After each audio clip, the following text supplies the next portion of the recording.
This news is brought to you by...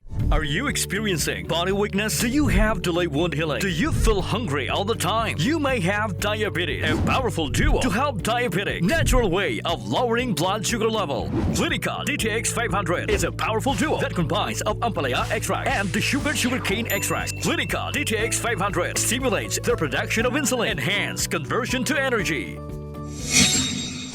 Gintawag ni Iloilo City Councilor Nava nga Malisyoso kag pagpanghingabot sa mga vendors ang plano nga pag-demolish kag pag-repair sang Iloilo Central Market. Sa sesyon ginpahayag ni Nava nga bangod nga nagpasaka sang kaso batok sa Iloilo City Government ang mga vendors ango sa public-private partnership kon PPP project sang syudad kag sang SM Prime Holdings para sa rehabilitasyon sang Iloilo Terminal Market kag Central Market.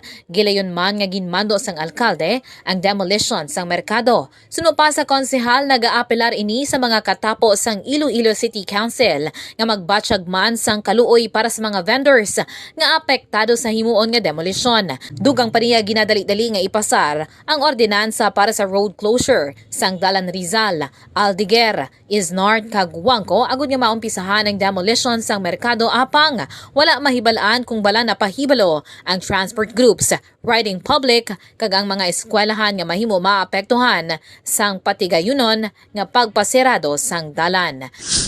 Sige lang tapasar, may hindi tayo kabalo kung di magi ni mga jeep na nga apektado. Snart. Pinakabilo ka public utility nga agin sa snart. Kabalot ako dito sila pagyon. Pwede dito pagdali-dali o nanay. Pwede ko sultaon kang vendors. Ang aton mga transport group. Sobra-sobra na ni Mr. Chairman. Huwag niya sa lugar. Report nagikan sa Iloilo City Hall. Ini si Kabandarang Alex Escalante. Nagabandara sang matuod-tuod nga serbisyo publiko kag kalingawan sa Iloilo. Radyo Bandera